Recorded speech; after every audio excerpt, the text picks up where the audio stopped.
الحمد لله رب العالمين والصلاة والسلام على أشرف الخلق وسيد المرسلين سيدنا محمد وعلى آله وصحبه أجمعين.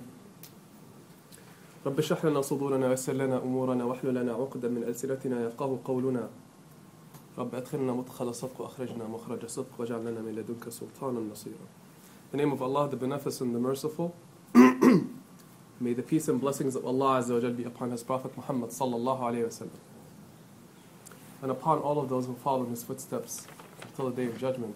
Allahumma ameen. First, Assalamu alaikum wa rahmatullahi ta'ala wa barakatuh. Welcome back from the longest break in the history of college campuses. Till now, I don't know why Maryland does it for such a long. They give you this long break in the middle of the year. It feels like almost like summer break. So good and bad, right? Good, you've taken a good break that allows you to rest, restore, recover. But then it almost takes you out of studying mode, right?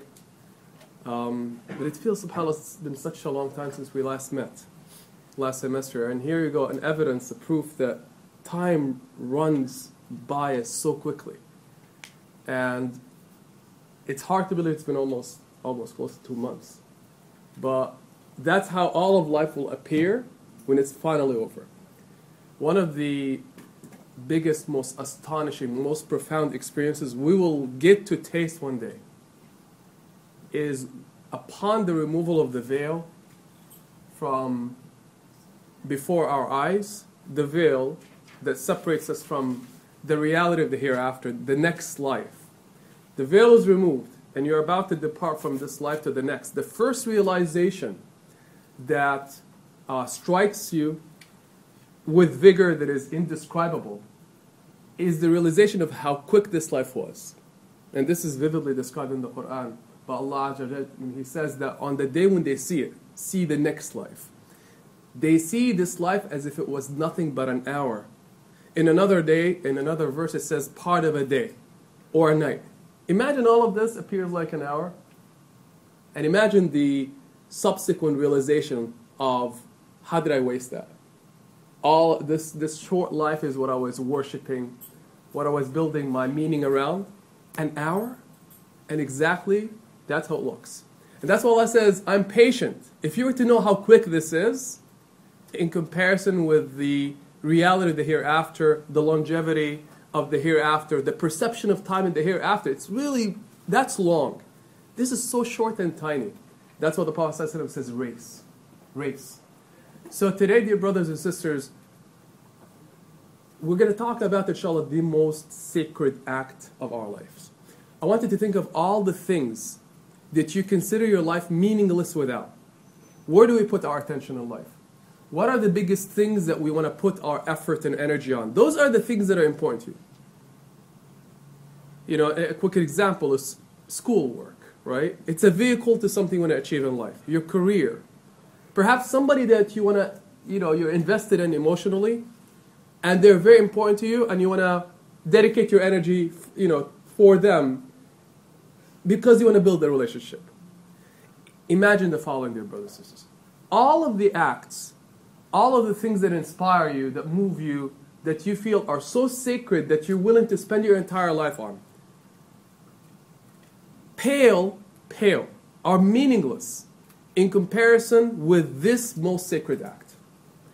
As if you could say that you can lose your entire life and all the precious things that make you feel regret. Like there are particular things in life, if we lost them, we'll never feel good. We feel like we've suffered the most tremendous loss of our lives. A quick example is a human being you love, right? If you are infatuated with a human being, if you lost them, be it through a physical death or because they've turned their back on you. Some people get devastated. They're ready to commit suicide for a human being. Or you lost the career that you're aiming for. Or that you didn't get the degree that you wanted. Or. It's as if Allah's message to all of us, you can lose all of this, and it's okay. But there is one sacred thing that would have been much more deserving, should have occupied a higher or should have served as a higher priority for you than all of this. This very act that if you were to perfect, if you were to do well, it doesn't matter what you've lost. And it's Salah. Right? It was the case for the Prophet ﷺ. Salah meant everything for the Prophet ﷺ, to the point where when he was grieving or when he was aching, and how many aches do we have in life? Endless aches and pains, emotionally, physically, because of people we deal with. Whenever he experienced a difficulty that caused him that constriction in his chest, what would he say? As you know, as we learn from his hadith, he would summon Bilal ibn Rabah, the famous companion who was known for his incredibly beautiful voice. And he will say to him, Arihna biha. Bring us comfort through it, the salah. So call upon, call the adhan, and let us start to pray to be relieved. Who amongst us, I want to ask you, has ever looked at salah as such? Relief. I can't wait to get to it so that I emerge feeling better, so that I can do the most important thing in my life, the most beautiful thing, the most sacred thing. I can lose everything, but I can't wait to get to that meeting with Allah Azza wa Jalla. That's the attitude of the Prophet sallallahu alaihi wasallam. It is an act so sacred that the Prophet sallallahu alaihi wasallam tells us that it is indeed the main pillar of your life, of deen, of faith, and of your life. Imagine, dear brothers and sisters, a pillar, something that stands in the middle, holding the tent up. If that pillar is removed, everything is in ruins in our lives. So, to begin with, do we have that appreciation for what the salah is? It is called the pillar, the main pillar of our lives, of Islam. An act so sacred when the Prophet ﷺ was about to die, in his last sermon to the community, what is that thing that he emphasized the most? As if to tell people, hold on to that rope, that pillar. If you have it, you're okay. You have everything. It's the act that you need to work on perfecting, doing well. One thing, if you do it well, you're okay. You're going to be okay. And he kept saying, as-salat, as-salah. He didn't say it once. He said, as-salat, as-salah, as-salat, as-salah. Like, your child was about to move on and go to school. You can tell them, please be careful. Don't be distracted. Focus, study, right? The one advice of the Prophet ﷺ started, the whole advice started with as-salat, as-salah, as-salat, as-salah, as-salah. He kept emphasizing it over and over for it to resonate within the hearts of men and women around him. The most sacred act. It's an act so beloved to Allah, dear brothers and sisters, that the Prophet ﷺ called it the key to Jannah. You know that next life that we're talking about? Which should be more sacred than anything else. That's where we're moving. That's the destination. If you've lost the hereafter, you've lost everything. This life is so short. What is the key to entering that paradise? The Prophet ﷺ said, as-salah. As-salah. It is the act most beloved to who? The one that we claim we want to please. Allah Azza wa Jal. And he says in a hadith, Qudsi, a hadith Qudsi means a hadith, speech from Allah, that is not revealed in the Quran. So revelation in the Quran is speech of Allah, delivered to the Prophet ﷺ through Jibreel. It's called Quran. There's another speech of Allah that is not delivered through Jibreel. That is, the Prophet ﷺ he communicates it to the Prophet ﷺ in other means. And it's not considered Quran. It's called Hadith Qudsi. In one Hadith Qudsi, Allah Azza wa Jal says, there is not a thing you can come close to me with better than the acts that I deem or that I declare to be obligatory upon you. And what is the most obligatory act? Salah. Think about this, brothers and sisters. There is not a better act to gain Allah's pleasure, closeness to Allah, to make Allah happy with you than the salah. Why is this? Because it's the most beloved thing to Him, most precious thing to Him. How precious is it? And why am I talking about all of this? I'm talking about all of this because the reason why we are not treating salah the way it should be treated, why we're not looking at it as the most sacred and beautiful thing we can do, that we're not investing time and effort with, that while we leave the salah in the same condition we enter the salah, we're not healed. While we're not living the salah the way Prophet ﷺ lived it, while we consider it a ritual, just as most of Islam. Nothing but a ritual, without spirit, without meaning, something mechanical we just do to fulfill an obligation. But we're oblivious to what it means and how it can change our lives. That's why I'm talking about the significance of it to Allah and to Prophet Muhammad ﷺ. Because the whole journey with the salah will change once we start changing our perspective on the salah and what it means. But because of our ignorance about the preciousness of the salah, the significance of the salah, we're not invested. We're not making an effort with it. You have a treasure in front of your eyes.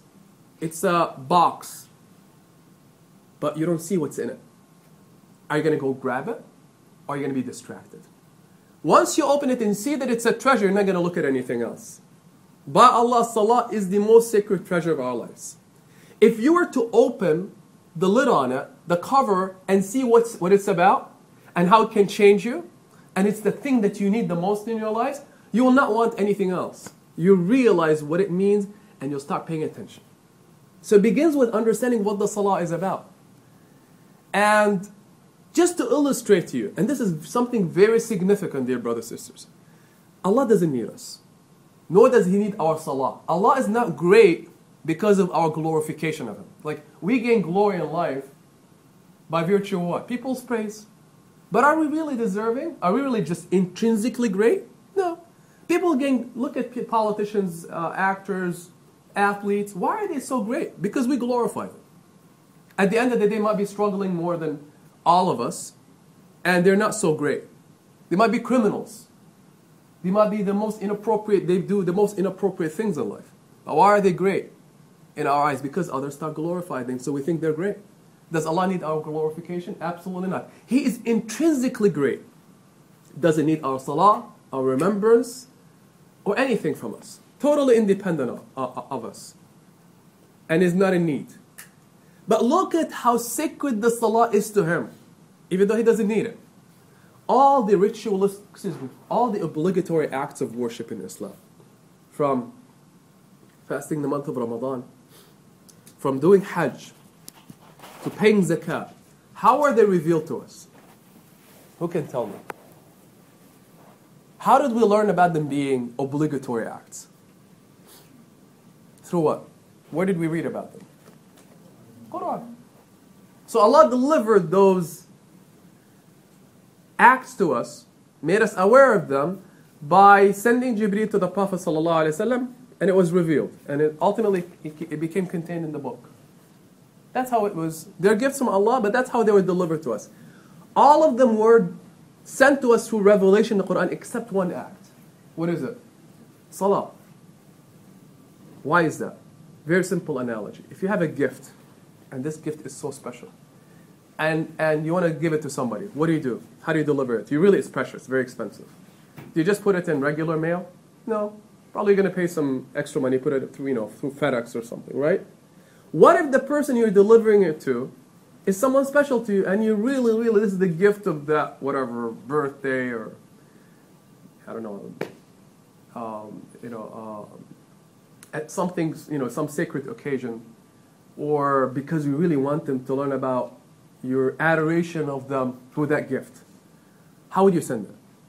I want to think. What's a better, more creative way than FedExing it to them? What is it? Yeah, you could take it yourself, right? Or if you have a big mansion, you extend a special invitation to them, maybe for them to come to you, right? All kinds of ways, but it's going to require a physical meeting. Notice how, or pay attention to how special this gift of salah is, and Allah is doing this for us to pay attention to how sacred it is. And the journey of Mi'raj, what is Mi'raj? The ascent, the physical ascent of the Prophet ﷺ.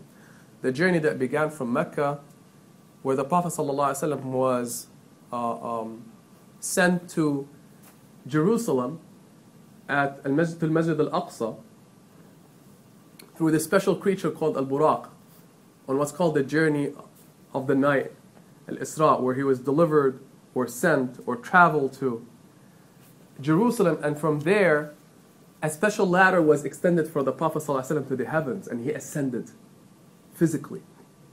The journey of Mi'raj. The journey of Mi'raj is incredible.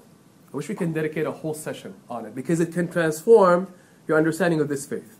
No joke. I don't think we pay attention to the journey and understand what it was about, and why it has a special chapter in the Quran. Because it alters your perspective about the entire meaning of this life and the hereafter. Among the most sacred things, the crowning jewel of that journey, the Prophet ﷺ kept ascending through the heavens and saw extraordinary scenes of Jannah and of hell. And he was accompanied by Jibreel in it. And Jibreel was teaching him about different things. Look at the people of Jannah. Look at these angels building homes for the believers. He asked even Malik, the angel Malik, to allow him to see hellfire. And hellfire has a cover on it. And he said, please open it, I want to see it. And according to the hadith, when Malik removed the cover, hellfire, the flames of hell came out. And the Prophet ﷺ said, it was the most devastatingly, most scary sight of my life. I thought it's going to eat everything. He begged him, close it, put the lid back. He couldn't take it for a single second.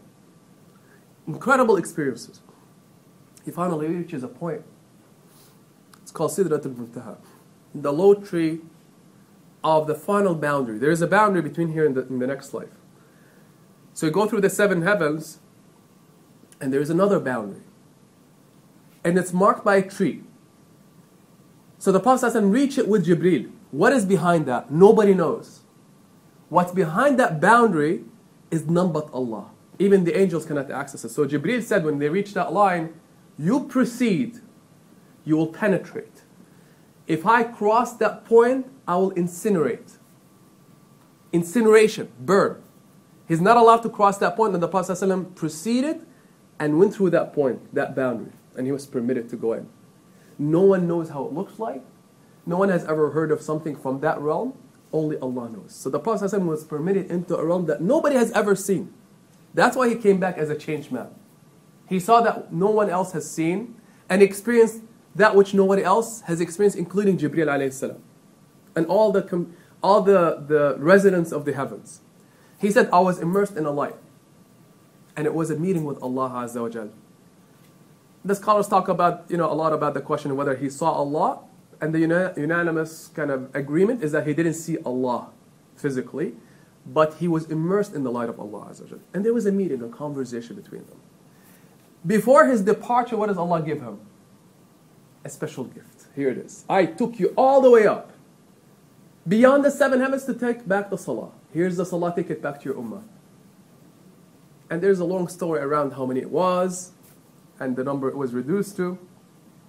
That's not a time for us to spend, on that subject. It's really beautiful, long story, perhaps for a later time, inshallah.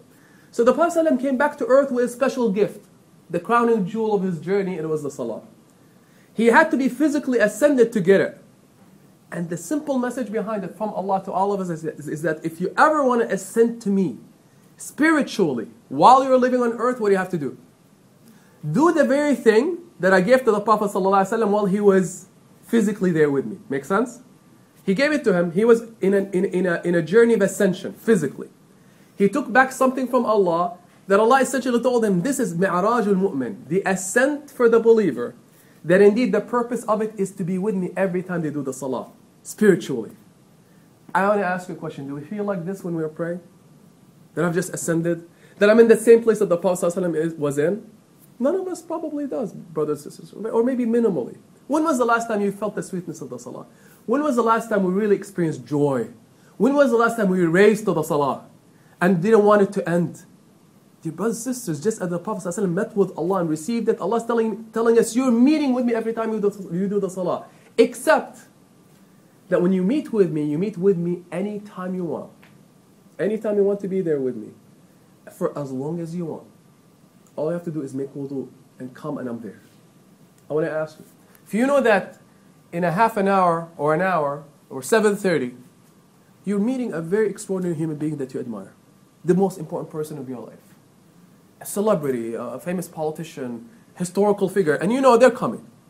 What will you do the next hour? Spend the next hour doing? Especially if you think that they might be meeting with you one-on-one. What will you do? Seriously.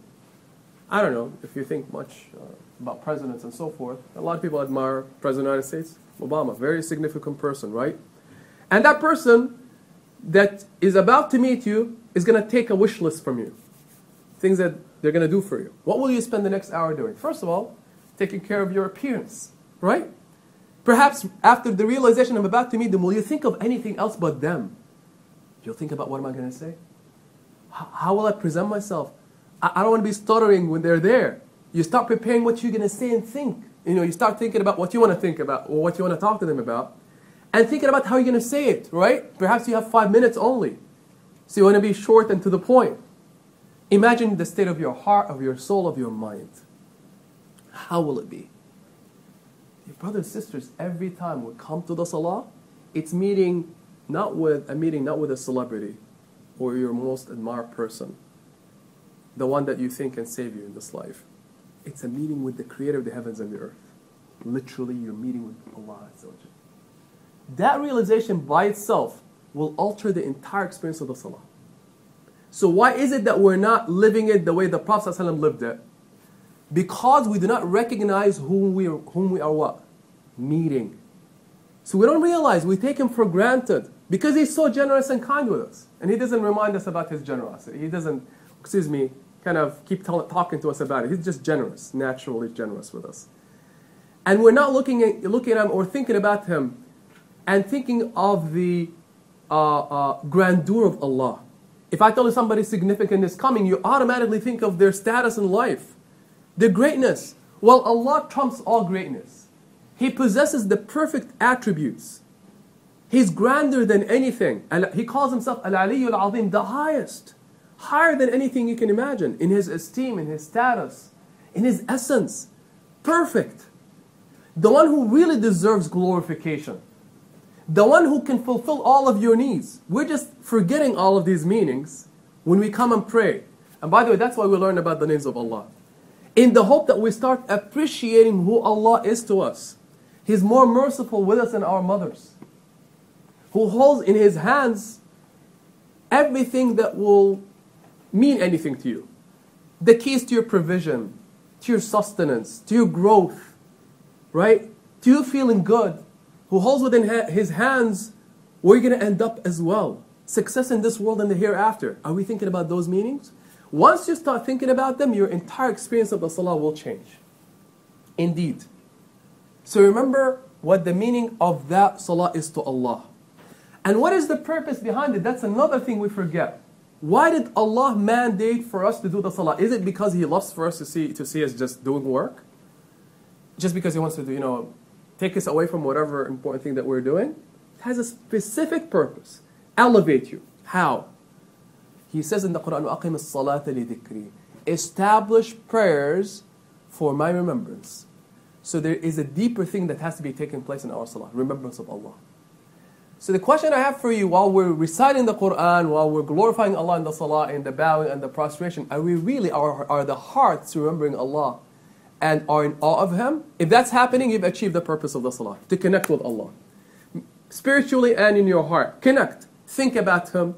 Realize who He is. Speak with Him. Converse with Him. So if your heart and your soul are not aware of Allah and not present with Allah in the salah, then the salah's purpose has not been achieved. And indeed, it's nothing but a ritual. We enter the salah in one mode and mood, and we live in the same mode or mood. The mind is everywhere but with Allah. Everywhere but with Allah, so it has not achieved its purpose. It's nothing but a ritual. And again, it's because we do not understand the meaning of the salah and the purpose of the salah. And if we were to realize how it can transform us, how it can change our lives, we'll race to it. As one of the scholars said, if kings were to know, kings and queens were to know about the grandeur of the treasure that you have in the salah, they would have fought you over it. Imagine we're missing all of this in our lives, daily basis. Opportunity to meet with the King of Kings, not by making an appointment with his secretary, and not to be given just 5 minutes. Any time you want, stand up, say Allahu Akbar, He's there facing you, saying, ask and I'll give.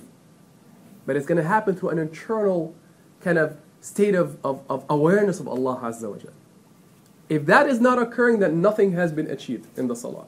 That's why, dear brothers and sisters, we leave the salah without being healed, just as the Prophet ﷺ. That's why we're not eager to do the salah. We're not yearning for it. If we're to taste the sweetness of it, that's it. You're not going to wish for anything else in your life. Now,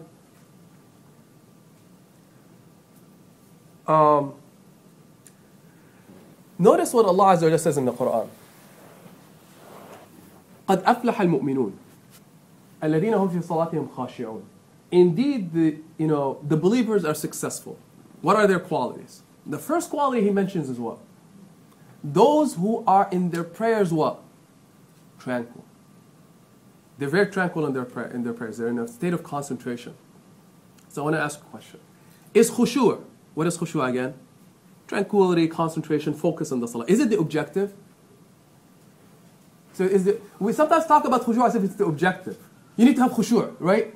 We also like ritualize the subject of khushu'.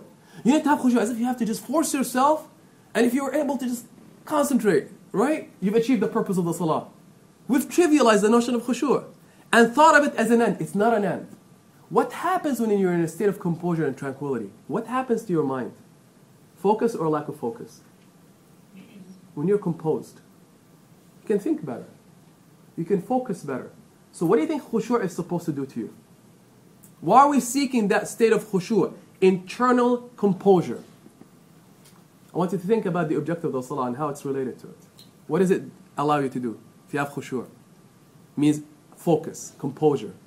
Where should the mind be now? If you're composed. On the one that you're worshipping, Allah. Composure allows you to reflect on Allah. Think about Allah. Glorify Allah. If you're internally in a state of lack of composure, what happens to your mind? Thinking about the meal, the class, life, the television show, the game, your children. You're not in a state of composure, so your mind is all over the place. So khushu' has all along been a vehicle, a means for us to achieve the purpose of the salah, which is connect with Allah by reflecting on Allah, by mentioning Allah in our salah. That's why we talk so much about khushu'. And it's the lack of khushu' that is not allowing us to reap the fruits of the salah. So guess what? We're going to talk now about how to achieve that tranquility so that we can reflect on Allah Azza wa Jal. So that we can glorify Allah, magnify Allah, appreciate who we're talking about, who we're meeting. You have to arrive at a state called tranquility. Now, the journey begins not with the salah itself. For you to attain tranquility and khushu' in the salah, you don't wait for you to say Allahu Akbar to start thinking about how do I get composure now. Does it ever work, by the way? Can you come from driving 60 miles per hour to sudden stop? It's impossible. Can you pick up momentum from 0 to 60 in a second? Even Ferraris can't do that. They do it like, I think, in 2.5 seconds. So they still need time.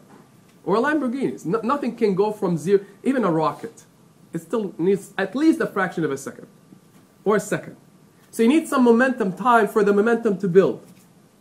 So you can in no way come from a state of distraction, life, fun jokes, right? Being occupied to suddenly say, Allahu Akbar. Oh, such state of tranquility now. Impossible. It cannot happen. Unless you're Superman or Superwoman. It doesn't happen. So I want to ask you, where does the state of tranquility, where should it begin? Notice what is required of us before we do the salah. What is required of us before we do the salah? Wudu. Isn't it true? You know what wudu is about? That's what we're going to talk about.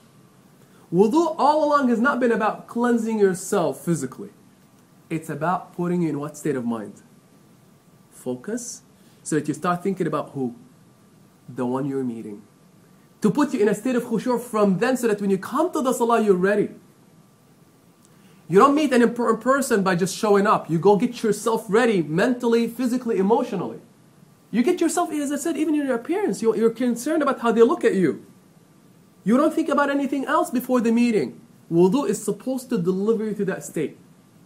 Deliver you to that state. The journey of the significance of the wudu as the key factor to your tranquility in the salah is captured in a story, beautiful story in the Quran, which is not really about wudu, but is a parallel, is an experience, a story that captures what the wudu is about implicitly. We know about the story of Musa alayhi salam. When he was, when he departed from Egypt, running away to save his own life, they were seeking him, they wanted to kill him. Because he killed a man from Banu Israel. He went to Madian, spent a decade. Had a wife, child, and he had this nostalgia, yearning to go back to his home.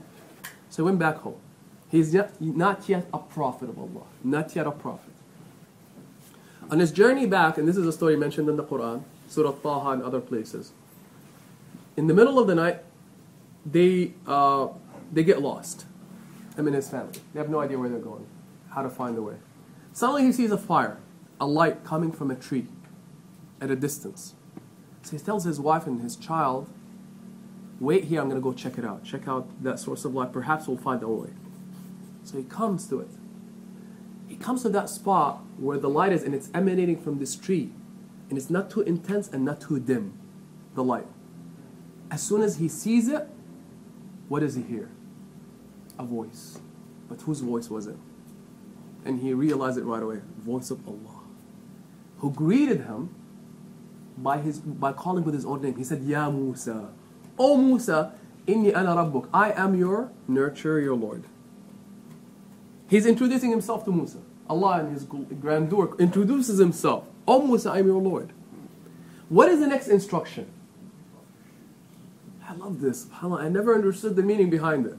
That's why we spend a lot of time learning rituals in Islam and not the meaning behind things. That's why we don't embrace them.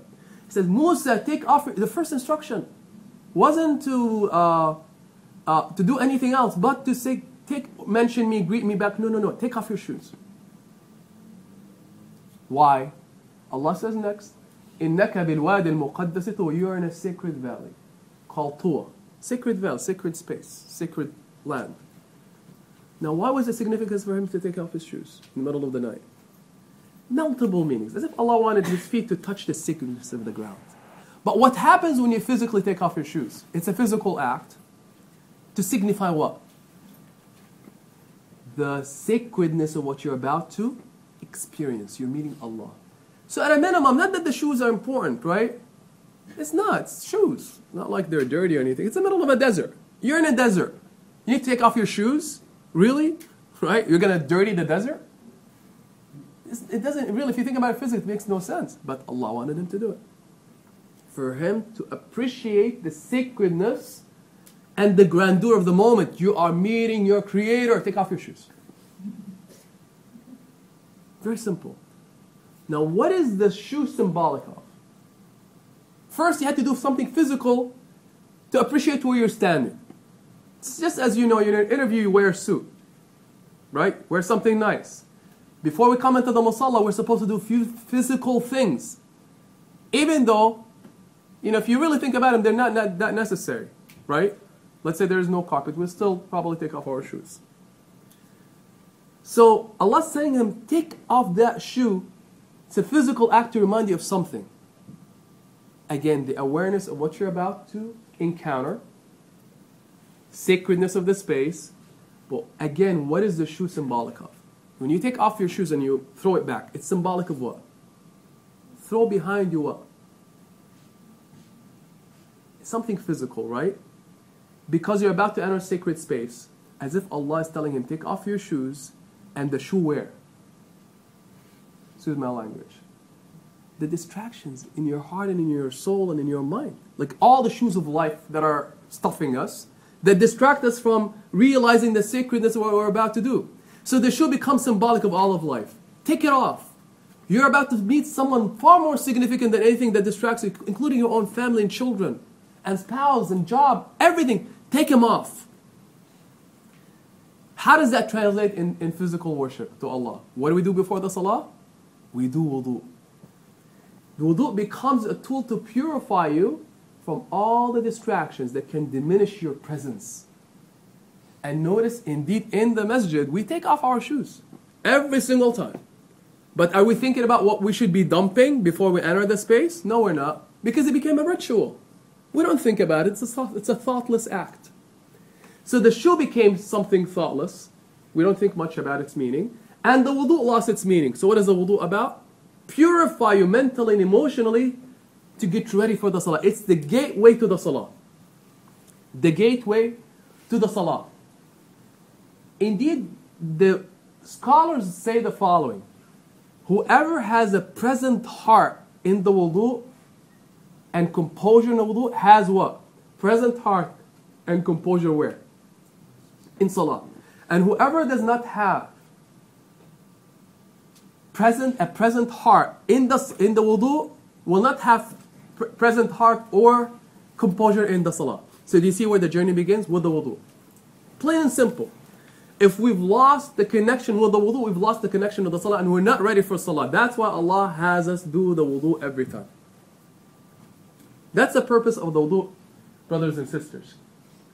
Some of the scholars, they're extraordinary stories. Not that we need to be doing what they used to do, but they were at a different level of appreciating who they were meeting.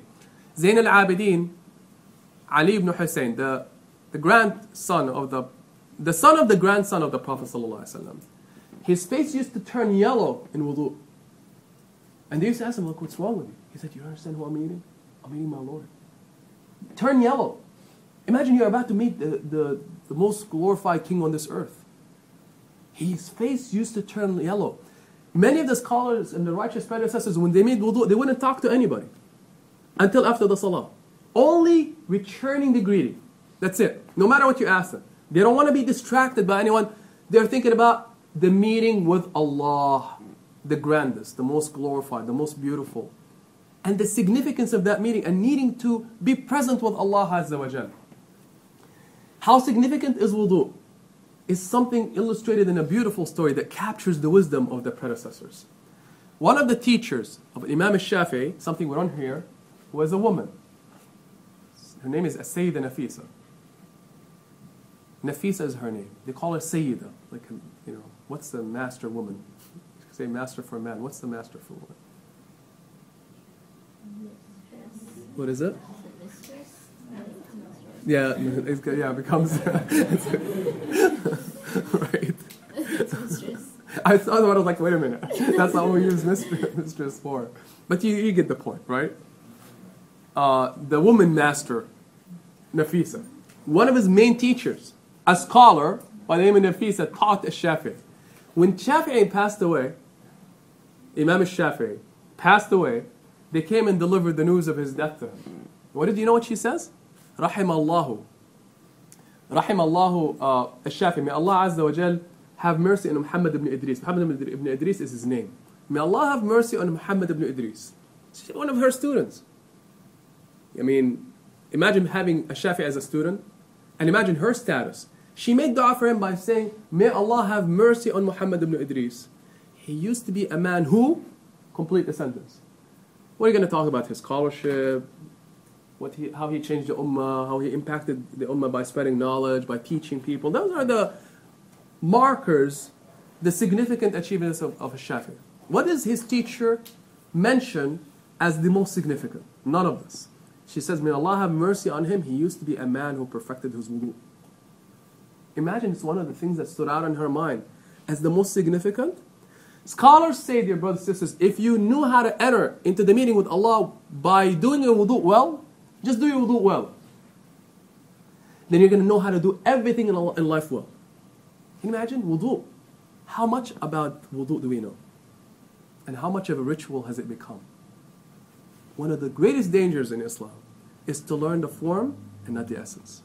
Not the meaning behind what we do. And that's why it has no effect on us, no impact. Spiritless. It begins with understanding the wudu. So let us talk now about the wudu experience and segue into the salah. What should we be thinking about in the wudu? How should it alter our state of mind and the state of tranquility and composure? Because that's the purpose, for it to make us composed. That means the mind and the heart have to be present in the wudu. So let us review what we do in the wudu. This is not a technical kind of a coverage of the wudu, of the fards and the sunnahs of the wudu and so forth. We can talk about this later, inshallah. Perhaps after Isha if you want to stay. So, you come to the wudu, brothers and sisters, and the first thing that you're required to have is what? Actually, most scholars say it's a sunnah of the wudu, not a requirement. Some say it's a requirement. For you to appreciate what you're doing, you need to be aware of it. Isn't it true? Otherwise, it's a thoughtless thing. It's meaningless. Before you do wudu, so what should you think about? I'm actually doing the wudu. It's called niyyah. Niyyah means, I have the intention. You say it in your heart. You don't need to verbalize this. I'm about to do wudu. You need to be aware of the fact that you were doing wudu. Have you not found yourself in the past doing wudu and you have not thought about what you were doing? Like you literally go to the bathroom and Just do the thing and your mind is nowhere to be found. To the point where you exit and you forgot what you've done. Or you go to the salah and you're like, really, did I do wudu? Right? How much of this do you experience in life? I know, I do it all the time. I've totally forgot that I was doing this. I'm so distracted. So niyyah is about reminding yourself, what am I doing? I'm doing wudu. So, as soon as you make the niyyah, we're also, and this is the sunnah of the Prophet ﷺ, we say an expression. What is the expression? Bismillah. In the name of Allah. Because we know from the Prophet ﷺ that whichever act is preceded, is preceded by Bismillah, in the name of Allah I'm doing this. In the name of Allah, is an act that is blessed, that is going to gain success, that is going to be done well. And whichever act in life does not begin with Bismillah is cut off. Think of all the acts we do. Conversation, meeting with somebody, putting on our clothes, thinking, studying, reading, conversing with somebody. Doesn't matter what you're doing. Begin it with Bismillah. It changes the experience. It invokes Allah into your, to come to your aid right away. You realize that Allah is allowing you to talk and do. It changes, it makes the experience spiritual. And Allah blesses you through the experience. And guides your mind and your heart and your body as well. Otherwise the shaitan steps in. So you begin the wudu with Bismillah. Again, a reminder for you to think about what? Allah. Does that make sense? That's why we were asked to take a brief moment, a pause and say Bismillah. But think about what you're saying. Not to say it ritualistically again. Now, one of the beautiful meanings in Islam, something we don't talk about almost at all, is imagination. Some people tell me, you cannot imagine. Yeah. Don't think about it. It's not, because it's going to lead you to kufr. Can you really prevent somebody from imagining? Even imagining Allah. You know who acknowledged that we imagine Allah? Prophet ﷺ. He did not forbid it. He acknowledged that it's something we do. So he says, whatever you're thinking about Allah, Allah is not that. He's acknowledging what? We're going to have to, you cannot help your mind. Who can tell me right now they've never imagined Allah? Really, I mean seriously, because we say, like, if somebody tells, like, oh, haram. Yeah, it's true. The Prophet ﷺ realizes and he told us, whatever you think Allah is, He's not. Who hears the hadith of the Prophet, which is actually about Salah? He says, can you imagine a river in front of the door of your house, running, river. And somebody has access to that river on a daily basis and they wash with it 5 times a day. Do you think they'll ever carry dirt? The Sahaba said, absolutely not. He says, such is the Salah. Cleanses you completely. I want you to pay attention. By the Prophet talking about that river, did you not imagine it outside of your home? You automatically start imagining. And because we've dulled our imagination, we don't think. It's a sign of intelligence, actually, they say. Allah tries to provoke our imagination incredibly in the Quran. That's why He talks about Jannah. Is it just a name? Who can tell me right now when Allah talks about homes and jewels and companionship and thrones and Jannah, are just not imagining them? Like, oh, no, can't, because it's not what it is. He wants you to imagine it. Imagination inspires. Imagination is the key to change. Who here does not imagine themselves in the future after I finished my degree and I got that job? And if you're not imagining, you're a failure. You'll never achieve anything. Achievement in life begins with imagination. Isn't it true? Imagination. You have to imagine yourself in the act. I'm going to have one day this thing, like a project. I'm going to do this. And I can see myself even raising my hand with victory. Athletes, they do a lot of imaginary acts. Picture themselves crossing the finish line and raising their hands. If you cannot do this, you cannot achieve anything. And Islam tries to provoke imagination. So I want you now to think of a key to the success of your wudu. What should you be doing? Imagining.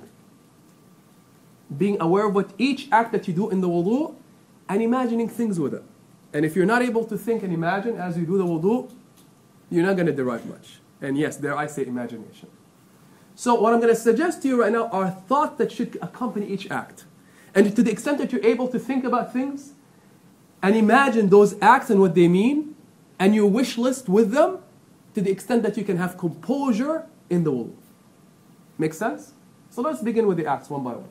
And I'm going to give you examples. These are not, by the way, mentioned anywhere like requirements or anything. No, this is to help you gain tranquility in the wudu before you get to the salah. We say Bismillah, supposed to make you think about Allah. We will begin with what?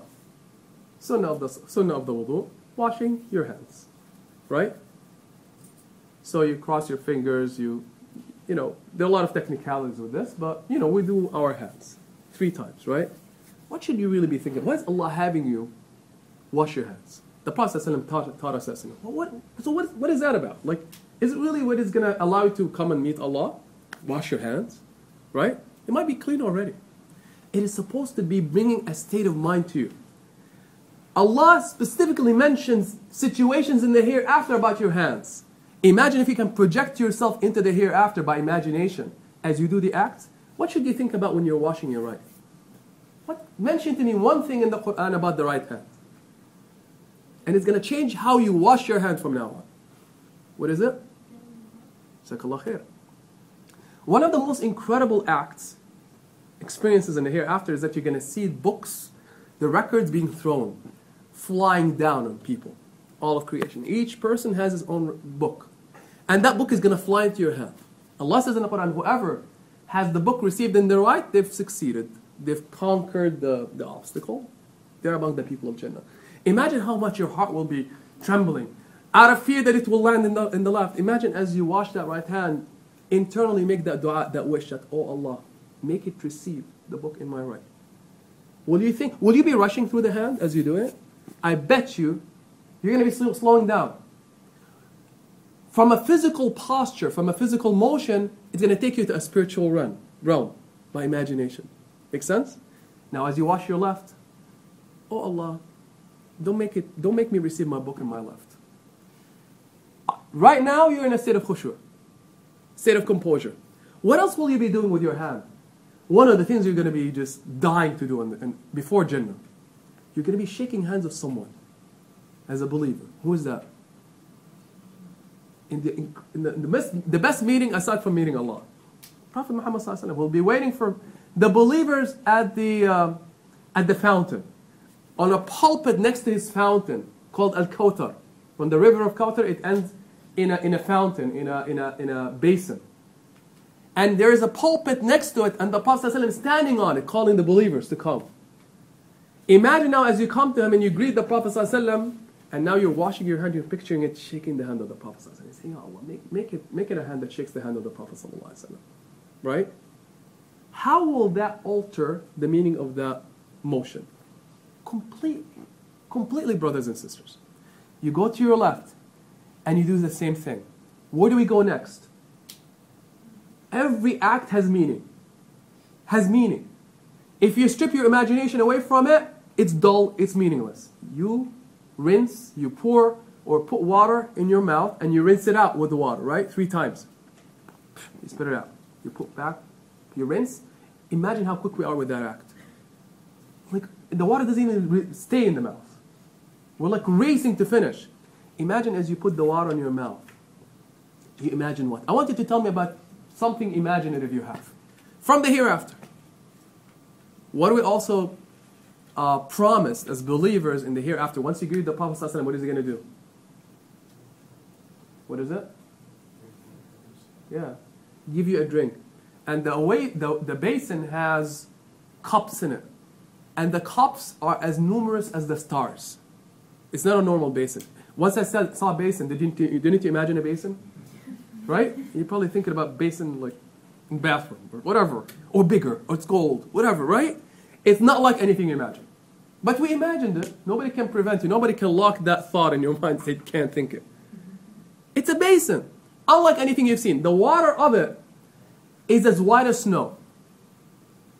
Is as sweet as honey. As sweet as honey. And has cups with it, as the Prophet ﷺ says, as numerous in number as the stars. And the Prophet ﷺ wouldn't even allow you to take a cup. You're very thirsty. And drink by yourself. He'll give you the drink with his own hands. He said, no, me for me. Can you not imagine this? I hope you are. Right? You'll be drinking from the hand of the Prophet ﷺ. A drink that will quench your thirst eternally. Now, imagine as you put that water in your mouth, you're thinking about the hand of the Prophet ﷺ give you that drink. Imagine it. Suddenly the rinsing of the mouth changes. And as you spit the water out, there's kind of a different experience that is scary. We're told in the Quran that some people will be drinking, those who were rebellious and so forth. They will be drinking from the liquids of the hellfire, right? And it has a taste that is awful, and it has a clearly awful taste, and it burns. Imagine you spit the water out, you're asking, Ya Allah, prevent this mouth, protect this mouth from what? From tasting that liquid. That awful liquid that burns. But as you drink the water, or as you put the water in your mouth, you're thinking about the Prophet ﷺ. And you're wishing, and you're making dua internally as you go through the act. Suddenly, it changes the rinsing of the mouth. And the spitting of the water out of the mouth. Where do you go next? I want you to tell me the next one, by the way. I'm not going to imagine for you. You imagine. You're about to now put water where? Sniff it into what? Your nose. Right? You sniff it into your nose. So you're using your nose. Imagine, think for me, about smelling, sniffing in the hereafter. That's one of the joys we don't think about. We love smell, dear brothers. We love a smell of a flower. Good cologne, perfume, right? We love good smell. Musk. Smell is a joy. Smelling good things. What would you think about when you're putting that water in your nose? Something an imaginative thought that should transform it. Give me one. Smelling what? In the hereafter. Could it be the body of the Prophet ﷺ as you come close to him? Could it be smelling the fragrances in the musk of paradise? Imagine as you put the water, now you're wishing, asking, Ya Allah, make me smell the musk of Jannah. Make sense? And as you sniff it out, blow it out, you blow it out with your left, what could you be thinking? Tell me one thing, please. Share. What else what is one of the most tormenting moments in the hereafter, in hellfire? Is it just taste? Feeling? What else? Fumes of the hell. Brothers and sisters, I'm sure you've tasted, smelled bad things in life, awful smells. How does it? You will always remember that place. It's imprinted in your soul, right? When you smell something so awful, it's etched in your memory. Isn't it true? So that when you actually see the place, you remember the smell. Smell could be a beautifying experience or a very negative experience. Imagine the smells of the fume of the hellfire. Without even experiencing the burning effect of the hell. Just the smell of the fumes. Imagine as you sniff the water out, you're saying, Ya Allah, protect this nose. Protect me from smelling those awful smells. Suddenly, it changes things. Isn't it true? Right? The whole act becomes a different act. Then you go where next? You go and wash your face. From the top of your forehead, the hair at the edge of your forehead. Unfortunately, some people just do it incompletely. They just splash their faces with water. You're supposed to go all the way up to this edge of the forehead, the hairline, all the way to the chin. And from which end to which end? Across. Tip of your ears. So you need to do this. Tip of your ears, all the way down. That's a complete washing of the face. And we're supposed to do it 3 times as well, as the sunnah of the Prophet ﷺ. Is it just for just the washing of the face? Is that what it's about? Unlikely that your face is dirty. What could you be thinking about here? Give me something, please. What does Allah describe faces to be on the Day of Judgment? What is it? Bright. So what could you be asking for? Imagine it. Imagine your own face beaming light. Because Allah says faces on that day will be beaming with light. And that light will be bestowed, physical light, upon the believers. I want to imagine, Ya Allah, whiten this face, brighten it with that light. Make it among the faces that shine light that people can see. Like here, you see a celebrity there, oh, look, they're there. Imagine the light marking the believers in that day. Imagine you thinking about the light and praying for that light as you wash your face. And that you pray that, Ya Allah, do not darken this face. Right? Do not stain it on that day, because some faces will be stained that day. A marker for the ugliness that they've lived in their lives. Stained faces. And I want you to think about something else. Imagine something else. You can imagine as much as you want, but let them be, at least things real in the Quran, right? Whatever helps you, actually. How does the Prophet ﷺ know the believers that are coming to him to the basin? He doesn't know you by the way physically. He has never seen you. How does he know you're a believer or you're not a believer? What do you think? They're markers. Who knows what the markers are? Yeah. Light coming out of the believers. Which two places? Actually these are requirements of the wudu. Your face and the washing of what? Another requirement. The end. What do? You wash your feet. You know how they'll be marked? The Prophet ﷺ says, غُرًّا مُحَجَّرِينَ. Light coming out of their foreheads and faces and emanating from their ankles. So imagine there's light coming out of your ankles to light the way. Everybody looking at you will see that. But it's for who? People who did their wudu well. Remember when I said, you know how sacred wudu is, and Shafi and his teacher? Look at it. It's going to be marking you.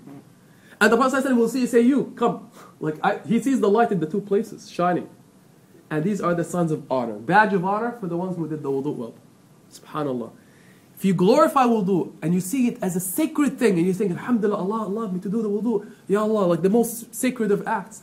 An act so beloved to Allah. Allah says, I love. Indeed, Allah loves those who do tahur or tahara, purification of their bodies through wudu. Allah loves it. It's a ibadah. You know that wudu actually is a worship of Allah? It's not just a ritual that prepares you for salah. In itself is a ibadah. If you know how to do it well, you'll do everything else well in your life. And if you've done it well, brothers and sisters, wallahi, there's nothing you've lost in this life. Think about all the things that are important to you, you've lost. Doesn't matter. You have wudu in your life. Moving on from the face. And imagining the Prophet ﷺ looking at the marker, the light coming out of it, or whatever you want to imagine. Then you go to wiping on your head, right? You wipe on your head. What could you be thinking about? Another light that comes to the believer on the Day of Judgment is above them, below them, to the right and to the left. Imagine as you wipe on your head, saying, Ya Allah, bestow on me light on the Day of Judgment that covers me, that lights my way, and beneath me, and to my right and to my left, and in front of me and behind me. Those are the thoughts that the acts are supposed to trigger in your mind. So that when you wipe, now you're wiping in a different way.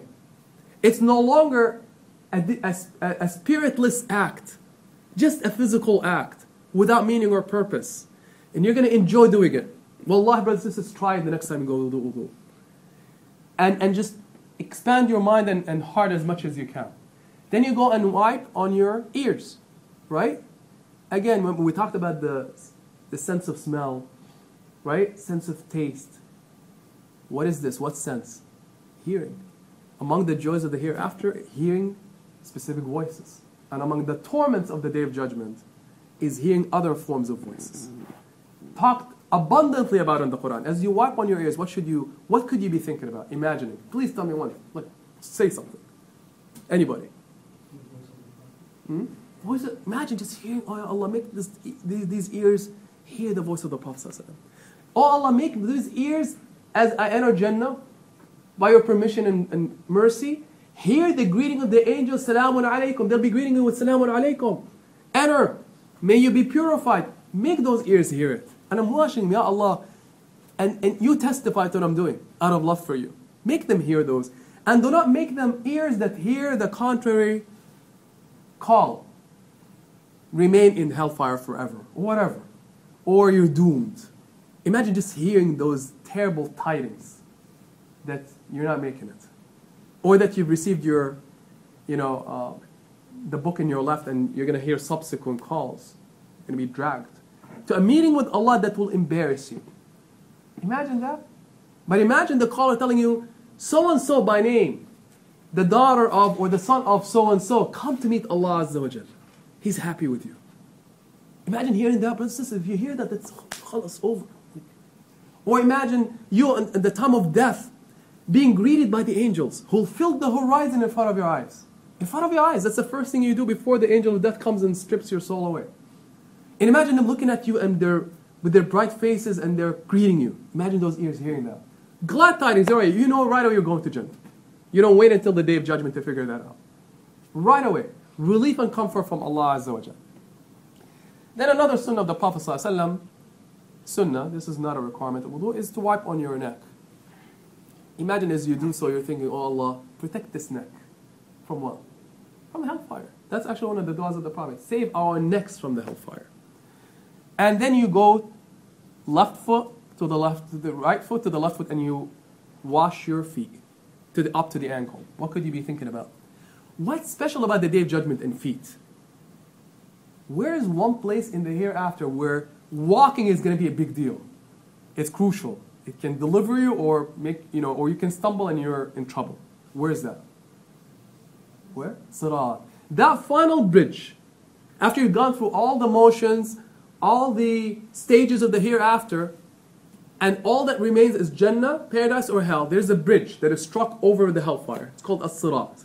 Thinner than a blade. Right? Or sharper than a blade, thinner than a hair. And you have to be walking on it. And the Prophet ﷺ tells us some people will be racing on it, faster than wind, faster than a blink of an eye. Some people will be running. Some people will be walking, and they're firm. They are able to walk. Some people will not be able to walk. They'll be wobbly. Some people will stumble. Some people will be crawling. Imagine as you wash your foot, you're saying, Allah, make this foot firm on the path till I reach the gate of Jannah. And as you wash the other, to be possibly thinking, oh Allah, don't make this foot wobbly on the sirat such that I fall into the hellfire. How will the washing of your feet become when you think about this? Makes sense? See, suddenly what happens to the wudu becomes a spiritual experience. Now you gain internal composure. Your state of mind is with Allah and the hereafter. Do you think you're going to go to the salah in the same condition? Absolutely not. But do you see how it was spiritual? Because you're imagining things, you're thinking about the acts and their meaning. And you're accompanying it with an awareness of Allah and the hereafter. The entire wudu is different now. And becomes a transforming experience before you even get to the salah. Then we're taught by the Prophet ﷺ that if you finish the wudu, you make a dua. What is it? أشهد أن لا إله إلا الله وحده لا شريك له وأشهد أن محمدا عبده ورسوله. I bear witness there's no God but Allah, no partners with Him, and I bear witness that Prophet Muhammad ﷺ is His messenger. A very simple dua, by the way. What is it? أشهد أن لا إله إلا الله وحده لا شريك له وأشهد أن محمدا عبده ورسوله. Learn to say this dua. Here's what the Prophet ﷺ said. Whoever amongst you makes the wudu, does it well, and concludes by saying, Ashhadu an la ilaha illallah wahdahu la sharika lahu wa ashhadu anna Muhammadan abduhu rasulullah, guess what happens to him or her? He said the 8 gates of paradise open. And he or she can enter from whatever gate. Each time you do the wudu, you have 8 gates of paradise opening for you and you can walk into any of them. That's the honor that has just been given to you. Do you see how it's a treasure that outweighs any other treasure in this life? Imagine 8 gates of Jannah. Imagine them as you conclude the supplication. 8 gates of Jannah just opened for me. And imagine yourself walking through them. It's going to lift you up right away, dear brothers and sisters. These are the meanings that should come to us in the wudu and after the wudu. Then what do we do next? Remember, this is the gateway to the meeting with Allah Azza wa Jalla. You walked away with this tranquility, composure. How do you walk to the masjid or to the prayer place? Now you kick into saying jokes and high-fiving people. What do you do, right? We're talking about television show. No, focus. Don't lose the focus that you've achieved. You've achieved an internal physical composure and khushu', tranquility. Keep it. Don't be distracted. Walk to that place. If it's a masjid, you enter it with your right foot. And you make a dua, oh Allah, grant me from your mercy. Open the gates of mercy for me. That's a dua of entering the masjid. Then you're going to hear a summons. The adhan itself, brothers and sisters, is what? What is the adhan about? So important to think about the meaning when you hear the adhan. What is the adhan? What is it about? And its essence, it's a summons and a call from Allah to come and meet with Him. Imagine every time you hear the adhan, it's like, Allah just called me. He wants to meet with me, Will you hear the adhan the same way? It's impossible. You're going to enjoy the adhan. Oh my goodness, He's calling me. Like, when somebody important in life calls, you say, come on, I want to talk to you. How do you feel? Oh my God, the heart starts fluttering, right? Imagine somebody important. Imagine that you've just been summoned by the president of this university, the head of the department, the dean. right? And you're like, my goodness, they're calling me. Like, what could it be? This is a call from Allah that is a pleasant call. Are you hearing it? Or is your heart distracted? Thinking about everything but Allah? Summons from Allah. Who's going to come? And who's going to come physically, but their minds are not with Allah. Then you sit and you hopefully compose and remembering Allah. That's what the Prophet ﷺ used to do before the Salah. Sits down and just remembers Allah because he's readying himself for the meeting. Then you hear what? Before the Salah. What do you hear? Iqamah. Why? It's another summons. Okay, if you're not ready, get ready. قَدْ قَامَتِ الصَّلَاةِ قَدْ قَامَتِ الصَّلَاةِ. Right? Prayer has summoned. The prayers have summoned. Get up. Now, I want to ask you, if you're sitting down and you heard the wudu, inshallah, 7:30, we're going to do this. And hopefully try to incorporate what we've learned. And pray a different prayer. When you hear the iqamah, I want you to think about this today. Allah has summoned you to get up and meet. Is someone forcing you to get up? No. Do you get up, willfully? Yes. Isn't it true? Willfully getting up. By choice. So this is a general summons for whoever wants to get up and pray and meet Allah. Allah saying, by choice you can get up and meet me. By choice you can say, I'm not meeting. I have more important things going on in my life. Not understanding this salah could transform your life. Can leave you with blessings that transform everything you experience in this life. It's a treasure. You want to get up? Get it. How about the thought, oh Allah, today you asked me to get up in this particular time and willfully meet with you. Well, guess what happens in the hereafter? There is a summons. Everybody get up. Will people have choice there? Allah says, يَوْمَ يَقُومُ النَّاسُ لِرَبِّ الْعَالَمِينَ. Everybody will get up when Allah says get up. No choice anymore. So everybody, even those who never met Allah, they get up. They dare not turn down the call. So how about the thought that, oh Allah, Alhamdulillah, you're making me get up willfully. When the general summons went out, Ya Allah, make me among those who are happy to get up to you on the Day of Judgment when everybody is forced to get up. Does that make sense? Imagine how happy you'll be to get up on the Day of Judgment for the call of Allah to get up because you've been doing it all along. And imagine if you're not and thinking, oh my God, get up. It's the forceful getting up, standing up. But how about that thought when you hear the summons, come and pray, the meeting has come, the meeting has come. Make sense?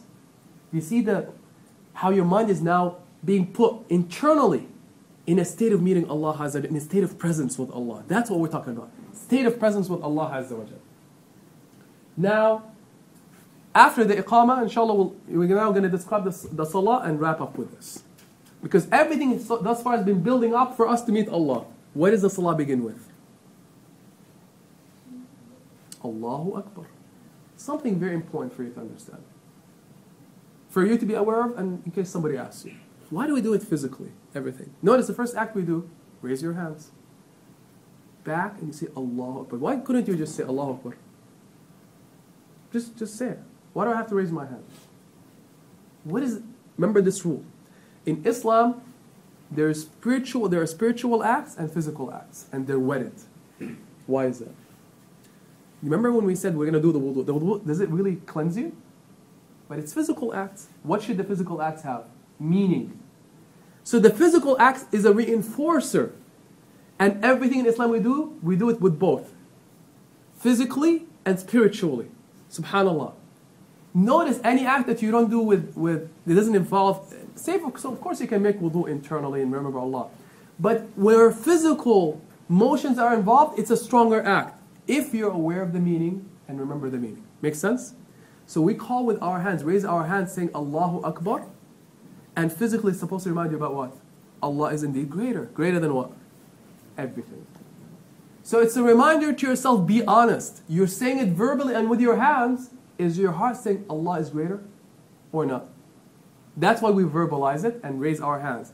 But the problem is the mind is everywhere but with Allah, and Allah is not greater. Perhaps we're saying it with our mouth, but we're lying. Because as soon as we say Allah, but perhaps we're thinking about everything but Allah. So it's a reminder for you, be honest. You're saying Allah is more important, is He, to your heart? And notice before even begin the salah, where are we looking? Towards what? Qibla. One direction. Physically, you have to be looking there. If you're not orienting yourself towards the Qibla, it's not valid. As if the question is, where is your heart looking? So physically you're looking at one space or one direction. The heart now is being asked, where are you looking? That's what presence is about, to look at Allah in your salah. That's why you position yourself towards the Kaaba. Now, something amazing happens as soon as you say Allahu Akbar. Notice that everything, most things that were considered valid and halal for you before the salah are now haram. I want to ask you, is eating haram? Except in Ramadan, right? From dawn to sunset. Nobody can say eating is haram. But where is it haram in the day? Salah. Can you imagine? Allah saying you are now in a sacred valley, take off your shoes, and you cannot eat. It's actually haram to eat. So number one, things that were considered halal, drinking, eating, looking around, it's okay to look around, haram now. Drinking, haram. How about conversing with somebody? Hey Amr, what's going on, man? Like, you notice I'm praying, can you just keep it down? You can't do that in the salah. You cannot. You cannot talk to people. You cannot smile. You cannot laugh. You cannot smile. Let alone laugh. Smile. You can't do this. You cannot, there was something, my mother one time, she was visiting with a family, neighbors, and she was telling me the husband was praying, and apparently like the heater was making some noise, and he, in the middle of the he's like motioning to like turn it off, essentially. But he's not saying a word, but his hand is motioning to it. We do the funniest things in salah, right? And we start to steal a look somewhere, right? Perhaps the watch. All kinds of funny things in salah. It's haram, absolutely haram. What else happens as soon as you say Allahu Akbar? The sins start rising or start leaving your body. Sins, actual sins. Imagine total cleansing. The Prophet ﷺ says, between the salah and the salah, from one salah to another, you're cleansed. Each salah comes and cleanses you as if you've taken a shower. So the sins start departing from your body, and as soon as you say Allahu Akbar, Allah now has set His face towards you. Can you imagine? You say Allahu Akbar, Allah's there, looking at you. You, one-on-one. Who's now looking at Allah Azza wa Jalla. And the fourth thing that happens is that a special shaitan, his name is Khanzab, comes to the pictures. Hey, I haven't seen you in a while since the last salah. And he's the one who starts whispering for you to be distracted by everything but Allah. His name is Khanzab. All these things occur as soon as you say Allahu Akbar. Now what do we say next? We make a small dua, right? There are multiple versions of it. You can go look it up online. The dua after Allahu Akbar in the salah. Lord, I'm not going to not spend time. What's the next thing we do? We say what? Chapter from the Quran. What is it? Al-Fatiha. Once again, another thing we do not understand. The meaning of Al-Fatiha. How many of us realize that Al-Fatiha is nothing but a conversation with Allah? The Prophet ﷺ says that when the servant of Allah says, Alhamdulillahi Rabbil Alameen, all praises to Allah, Lord of the worlds, Allah responds back by saying, my servant praised me. My servant praised me. Then when the servant says, Ar-Rahman Ar-Rahim, the most gracious, the most beneficent, Allah answers back by saying, my servant praised me. Or complimented me. Then when the servant says, Maliki Yawmiddin, the owner of the day of judgment, Allah responds back to you by saying, my servant glorified me. Then when the servant says, Iyaka na'budu wa iyaka nasta'in, you alone we worship and you alone we seek help from, Allah responds back by saying this, pay attention, this is between me and my servant. What is that? This thing between me? Nobody knows. Like, this statement is so precious to Allah. You alone we worship. He says, this is between me and my servant. Then what did he say next? The whole Fatiha is a build-up to make a dua. What is a dua? Ihdina as-sirata al-mustaqim. Guide us to the straight path. It's 7, right? Allah responds back to you by saying, this is between me and my servant. Means the special dua you just made, and my servant shall get what he or she asked for. How many of us are zooming through the Fatiha without hearing the voice of Allah? Imagining Allah responding to us by those expressions. And then the answer is granted. We're not even aware of what we said. You know when you make a request or talk but you're not thinking about what you're talking about? Is it real? Is it sincere? Whenever we make requests that we care about, shouldn't that be sincere? When we're saying, guide us to the straight path, and we're not even, because it's a ritual, it's just a saying. How many of us are missing on hearing Allah saying, you granted what you've asked for? So you just established, you've started the salah with a conversation from Allah. None of us, or very few of us, are imagining hearing the voice of Allah.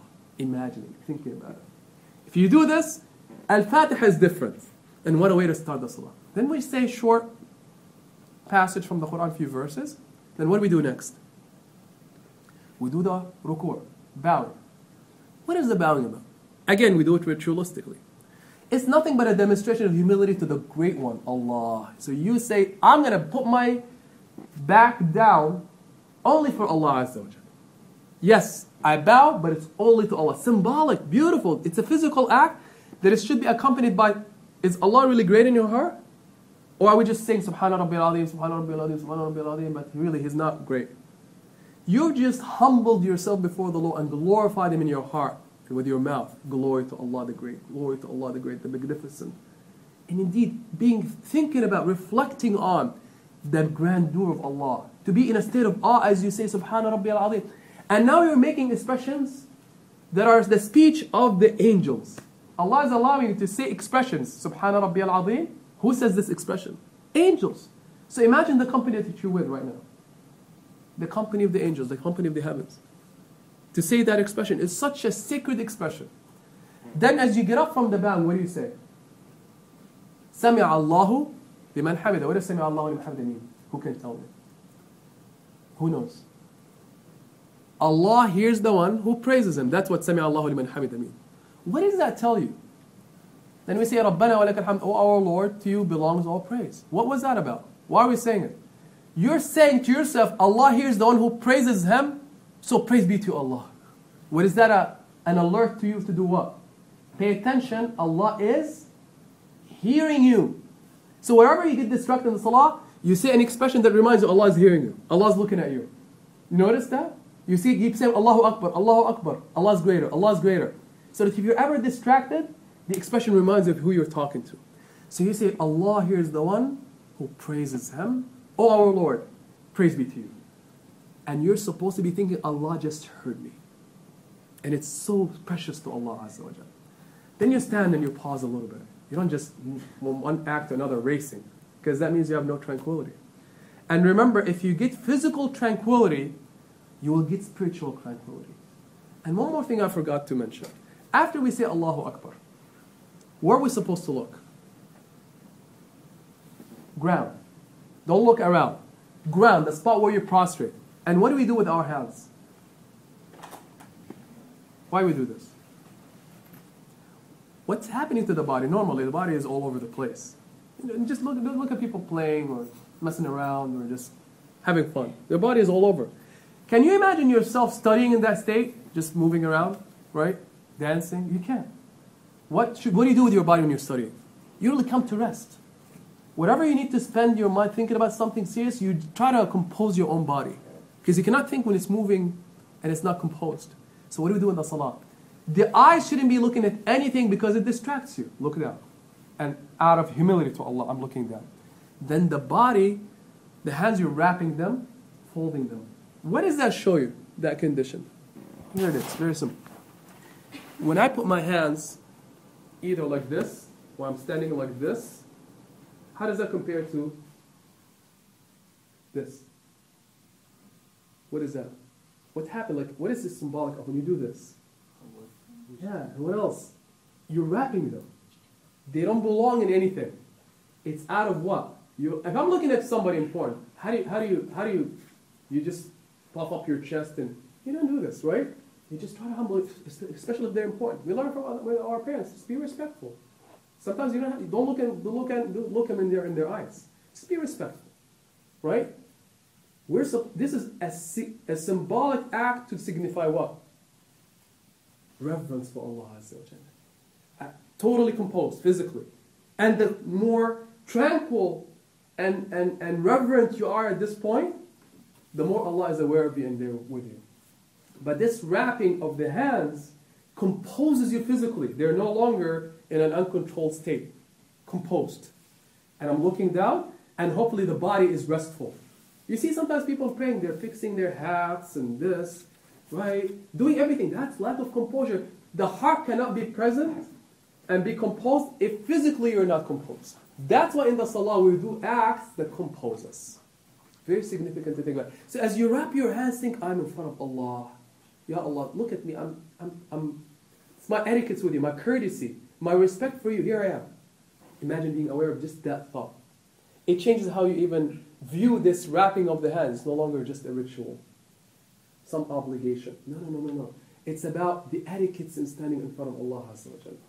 So going back to where we were, you say, oh, to you, my Lord, belongs all praise. You pause and then you go into what position? Sujood. We're almost done, by the way. What's significant about the sujood? Most of us just, like the pecking of birds, right? Right? In and out. Can't wait until I'm done. We've just missed out on the most sacred and precious gift of our lives, that moment. It's a build-up. The entire salah is a build-up for you to go into that state of prostration while you are aware of what you're doing and being present with Allah. The Prophet ﷺ says, there is not a position that the believer is closest to Allah in than being in a state of sujood. You are the closest now to Allah. What else could you think about as you're making it? We say, Subhana Rabbi al-A'la, glory to the one, to the highest, the one with the highest status, Allah, the one who possesses the highest attributes, Allah, the highest of the high, higher than anything. You say it, you glorify Allah with that, Subhana Rabbi al-A'la, Subhana Rabbi al-A'la, Subhana Rabbi, and you should be thinking, is Allah really high in our minds? Allah's telling you, say it, I'm higher, I'm greater than anything in your life. Intrinsically, are you aware, are you in awe of this as you say it? Then the Prophet ﷺ tells us, make dua.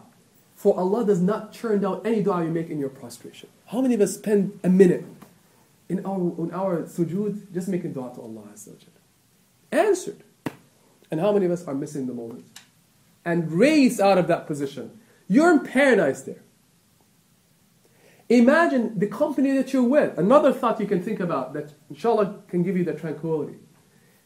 The Prophet ﷺ tells us, teaches us, that there are angels of Allah who since the time of their creation till the day of judgment, they're doing ruku'. Constantly without interruption. And there are angels making sujood since the time they were created and they never get out of that position. Without interruption. Hundreds of years. Thousands of years until the day of judgment. Until the trumpet is blown. And when the trumpet is blown, they get out from their positions. What do they say? Who knows? Subhanaka ma abadnaka haqqa ibadik. Glory to be, Ya Allah. We've never worshipped you as you deserve to be worshipped. They've been doing prostration for their entire life, and they say we have not worshipped you as you deserve to be worshipped. Can you imagine? And how fast do we do it? We're not appreciating what we just missed. Think of the angels that you've just joined in that act. Think of the du'as you can be saying, and they're answered. Think that you're in the position closest to Allah. Look at how much Allah is loving you right now and honoring you by that sujood. Then you get up after you're satisfied, inshallah. And you hopefully taste the sweetness of it. That Allah brought you this close. Allowed you to bend your back for Him. Now you get up and you make a short dua. Ya Allah forgive me, my parents. There are multiple versions of the dua you can make. You get up and you're sitting. Then you go back. In case you forgot about Allah in the first prostration, go do it again. You go back again. Glory to Allah the highest. Glory to Allah the highest. Glory to Allah the highest. And hopefully the heart is feeling the awe and reverence of Allah. And to Allah, the respect, the grandeur of the moment. Ya Allah, I'm in front of you, no barrier. I'm talking to you. You're hearing me, you're seeing me. I just joined the angels in their act. Imagine just the glory of, the honor of being joined with that company. You are in the position closest to Allah. What do you do next? You get up and do the second rak'ah, right? And then, depending on the salah, Fajr you do it in the second rak'ah, Dhuhr in the fourth rak'ah, Asr in the fourth rak'ah, Maghrib is in the third, and Isha is in the fourth. What do you do? The final sitting. There's this middle sitting and a final sitting, right? In those rak'ahs, you sit down. You know what this sitting signifies and what the meaning of it is? You'll be stunned. It's going to change the whole way you do the sujood, ruku', the standing up, and finally sitting down before the greetings. And that's what you're going to leave with. A simple analogy to describe it. And yes, this is the meaning behind it. You know, if you come and visit somebody, you knock on their door, right?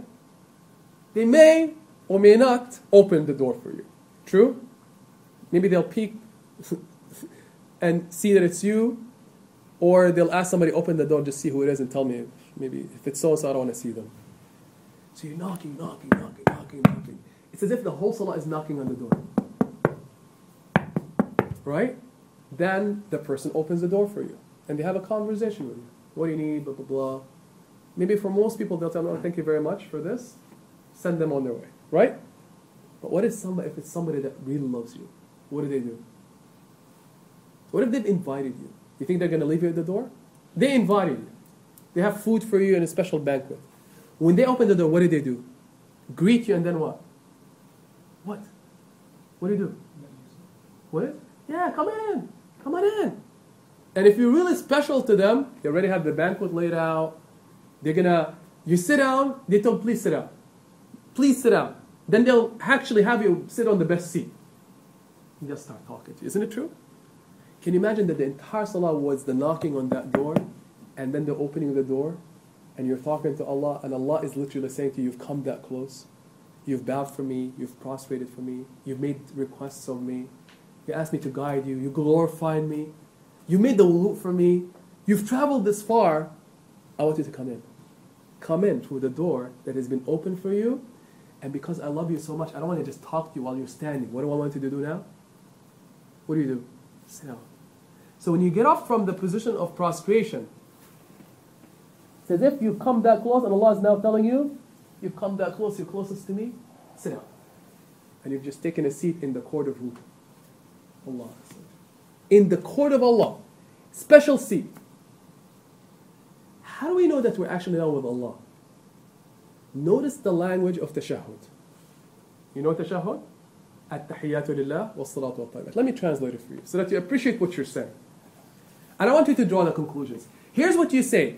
Greetings and compliments to Allah, to you, O Allah. Greetings to you, O Prophet of Allah. And mercy of Allah and His blessings. And greetings upon us and all the righteous believers. Ashhadu an la ilaha illallah. You say, I testify there is no God but Allah. Ashhadu anna Muhammad Rasulullah. Right? And then you make salah upon Ibrahim and Muhammad sallallahu alaihi wasallam. What did I just say? Greetings to you, O Allah. Greetings to you, O Prophet of Allah. Greetings upon all of us. In what form is the conversation take place? Is this, you're talking to somebody who's not in the picture about them in their absence, or are you talking directly to them? Tell me. When I say greetings to you, O Allah, it's as if what? It's as if you're there. In front of Allah, you're greeting Him. Then you're looking at the Prophet saying, greetings to you, O Prophet of Allah. What does Allah want your mind to be? Remember when I said imagination? You're in the court of Allah and He told you, sit down because I love you. You've come this far and you're now having a conversation directly with who? Allah Azza wa Jal. Notice you had the conversation in the Fatiha and now you're having the conversation with Allah. Greeting Him. And looking towards the Prophet and greeting Him. And then greeting yourself. And then you make dua. Allahumma salli ala Muhammad. Oh Allah, send your prayers upon Muhammad and the family Muhammad, just as you've send your prayers and blessings upon Ibrahim and the family Ibrahim until the end. You know that after the tashahhud, you can sit down and make dua for as long as you want? You can sit hours. Dua. You can actually say, Ya Allah, help me, Ya Allah, guide me, Ya Allah. Whatever you want to say. After the tashahhud, you can sit down for hours and make dua. So you don't have to conclude the tashahhud and say, Assalamu alaikum, Assalamu alaikum. What does that tell you? I've greeted Allah, greeted the Prophet ﷺ as he's there, made dua for the Prophet, because he's your key to Jannah. Right? And then you start making dua for anything, asking, what is dua? You ask Allah for things, as if Allah's telling you, sit down honorably, greet me, I greet you back, and then what does He want you to do? Ask me. Don't leave. I'm not going to let you leave my court without presence. Make as much dua as you want. On earth, if you meet somebody important, they give you a few minutes. Make your request and leave. I'll process it, think about it, I'll let you know if I'm going to grant you. Allah says, sit down and make. So in a meeting with Allah, Allah's not putting conditions on you time-wise to leave. Sit for as long as you want. Make requests. More. I'm hearing you. More, more, more. Then when you're done, what do? Alhamdulillah, I've said everything I want to say. Assalamu alaikum wa rahmatullah. What is that? Greeting. To do what? Enter or exit? Exit. You greet the angels who are there witnessing the entire meeting. Assalamu alaikum wa rahmatullah. Assalamu alaikum wa rahmatullah. Prayer's over. You just left. You went through the door, sat, you made your request, greeted Allah and His Prophet, and you just left. You decided when to leave. SubhanAllah. The King of Kings tells you you can meet me anytime you want for as long as you want. All you have to do is make wudu and say Allahu Akbar. When you make the dua, the greeting of Assalamu alaikum, peace be upon you. Peace be upon you. Hopefully your heart and soul have left with what condition? Peace. Having left the court of Allah. Do you think you would leave as the same person after thinking about all of this? You cannot be healed. You cannot be transformed. In the most sacred moment, most beautiful encounter, Allah Azza wa Jal. You just left His court. Do you think you're going to leave the court of the King, the healer, the one who opens doors, the one who hears you, the one who owns the heavens and the earth, the one who sustains and nourishes? You're going to leave in the same condition? After meeting any generous person on earth, they have to give you something. What about meeting the most generous, Allah Azza wa Jal? You'll never leave the same person. The condition is heart has to be present with Allah Azza wa Jal. Present with Allah Azza wa Jal. And you'll leave with peace and tranquility unlike any other. And you would be counting the moments, hopefully, for the next meeting with Allah Azza wa Jal. And Allah doesn't expect you to stay meeting with Him. No, go back and do your business. But hopefully you've left cleansed, refurbished, transformed, nourished, because your soul needs it. Needs that food, and the food is connecting with Allah Azza wa Jal. You will be leaving as a human being, and you'll be going to be having relationships of peace with everyone. And not be sad over life. I've just come from the court of Allah. How can I be sad over life? What I've lost. Every human being can leave and depart from my life. I have Allah Azza wa Jal. Never as the same person, brothers and sisters. Indeed, upon meeting Allah Azza wa Jal, it really is that salah, dear brothers and sisters, just as the Prophet ﷺ tells us, that if you do it in that state of khushu' and tranquility and composure, you're among the successful, as Allah said. And there's a beautiful hadith. I really love this, by the Prophet ﷺ, in which he says, when the believer departs from this earth, die, there are two spots that remember this believer. What are they? Two physical locations that are going to be sad and cry for you. The spot where you prostrated, every spot will cry for you. And what is the other spot? The spot in the lowest heaven where your good deeds used to ascend from or through. It will be sad because your good deeds used to come through it. It's going to cry for you. And the spot where you've prostrated to Allah will cry, I miss you. That's how honor that act of prostrating to Allah Azza wa Jal. And just to illustrate you how significant this act, it's a gift from Allah. Allah granted it to the Prophet in the highest heaven. Allah's meeting with you right there, setting His face towards your face, responding to your du'as. Listen to what the Prophet tells us, or what he teaches. He teaches us when a son or a daughter is born, your child is born, what's the first act we do with them? What's the first act? Yeah, you hold your child, I'll never forget this when my own children were born. I had to actually race between two of them. They were in different parts of the room. And when I looked at myself, like, that's my son? He looked really funny when he was born. I was like, subhanAllah, how much they changed. It's amazing. It took me a while to connect, my son? Actually, I was scared. So first thing, you hold him, and in his right ear, you make the adhan.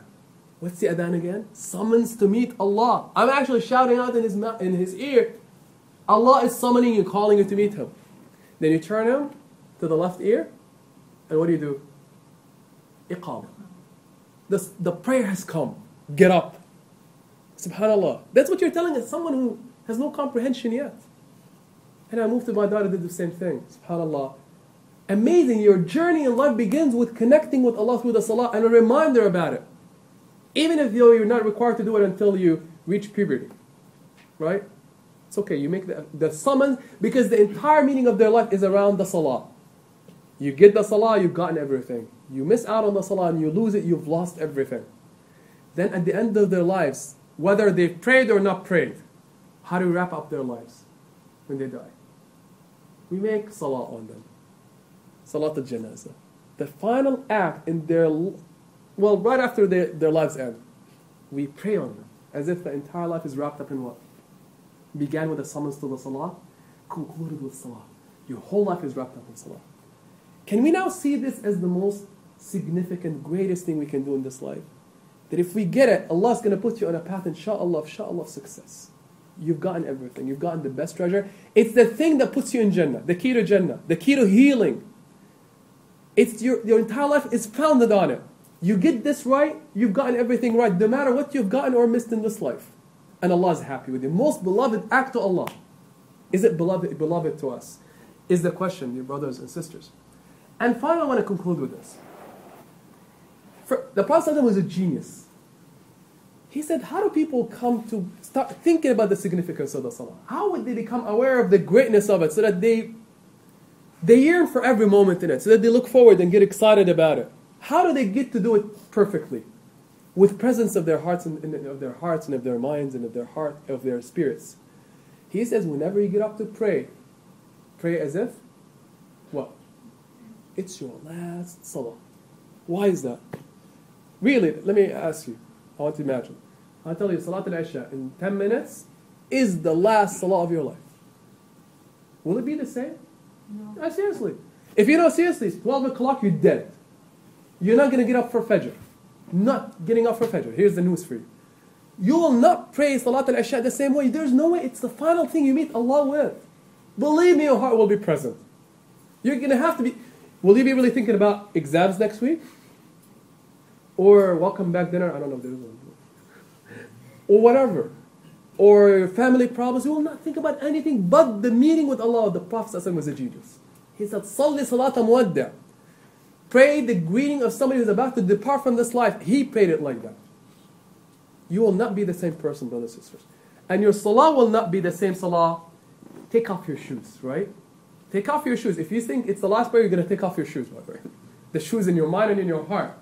And Allah is going to be present. And you're going to appreciate Allah and glorify Allah. He deserves to be glorified, to be magnified, to be thought of as being more important and greater than everything else in our lives. Question is it great in our lives? So it's not about performing a salah ritualistically. It's about really praying a salah that Allah has meant the salah to be. That's the salah that changes your life. That's the salah that heals. That's the salah that transforms you. How many opportunities do we have at this how many opportunities of that do we have? Anytime you want. All it takes is a moment of presence with Allah. Make the wudu and show up. Things will happen for you. Question is, are we aware of what we're missing? And is it really important to us? I'll conclude that, inshallah, brothers and sisters, and I pray to Allah that we have time for questions and answers, some 10 minutes. I want to not to delay or postpone applying this. It's fresh in your minds. Let us pray the next salah as that salah, like the most beautiful salah of our lives, where we put our hearts and minds and think of who we're going to meet right now. Allah Hazard is waiting. You're going to hear the summons to the salah. Think of the summons in the hereafter. Think of you selectively and willfully standing up to meet Allah. And think of Allah looking at you. Think of the conversation. Imagine the hereafter and be with Allah. And just try to dismiss everything else. Wallahi, your salah will be different. But let it be, inshallah, a salah that we strive to pray every time. But let it begin, inshallah, in 10 minutes. Promise, inshallah, to pledge to ourselves. We're going to try our best. And Allah says, and those who strive in our way, we shall open doors of guidance for them. Force yourself. Like, as you do the physical motions, force yourself into an external composure that hopefully yields an internal composure. Because your heart is not going to become tranquil if you're physically not tranquil. And if your mind is distracted. Let's try to apply it, inshallah, in a few minutes. Sounds good? Inshallah. And ask Allah for help with it. If you're not able to get tranquility, ask Allah for help with it. Inshallah, Allah will take you there. With that, I'll conclude, inshallah, any questions or thoughts or things that you want to share with others that has helped you personally with khushu'. Go ahead. So I guess a lot of people were here for finals, and we did the big list of basically had a list of names to make dua for each other during finals. And I'm like, I don't know about you guys, but that was like the best finals we've had on this campus. Like there's something special about it. And like Osama, like really, he connects it really easily actually. I was like, was it the list? Was it the community around us that would make it like that? But it wasn't even that. It was like we were all praying together, like consistently that we had, that was what kind of brought us all together during that time. Like we were focused on a goal, maybe something festival, but making sure we're set for exams and stuff. But it changed literally the entire atmosphere of finals. I think I saw a message went out asking people to make dua, right? I remember this, subhanAllah, extraordinary. But jazakallah khair for the perspective. Do you see the power of it? We might not realize the power of dua. Extraordinary things happen. Allah keeps showing us the fruits, the treasures that we attain through following the things that He instructs us to do. Like dua for your brother or sister, magic happens. And that Allah allowed you to see it and feel it is also a blessing from Allah. So the dua was part of it. Was just the salah praying together. That was, and praying together. Okay. I think that was really. You guys were doing it while the exams were happening? I mean, is that... Just people would hear more often. SubhanAllah. That's amazing, wallahi. That is really amazing. And one of the... Which is why, really, sometimes we don't even think about the blessings of praying together. Wherever Allah invokes us or instructs us to do something, realize there are blessings we might be aware of and untold, infinite blessings that we're not aware of. And for Him to make us taste that is another gift of Allah Azza wa Jalla. So then, inshallah, that's hopefully an incentive for people to come and pray more. Sometimes we think we're wasting our time. I have exam to study. Well, maybe when you come and pray, the 5 minutes will turn into blessings in your time and in your thought after the salah. People do not understand. Allah says, I can change anything for you. I can make you think better, memorize better, be at ease. Just come and get the treasure and leave. SubhanAllah, we're missing out. The equation is flipped in our minds. So salah is never a distraction for people who understand what the salah is. Any other thoughts? Things that you think you've applied before that helped you in khushu'? I have a question. Please. One of the reasons why it was successful was because we had a common problem. Since so we're worried about exams and stuff, we came together and But how can we really apply that in our daily lives? Because that's the struggle we all have. Because we can do it when we have a shared problem or a shared goal. Right. And you have something in common.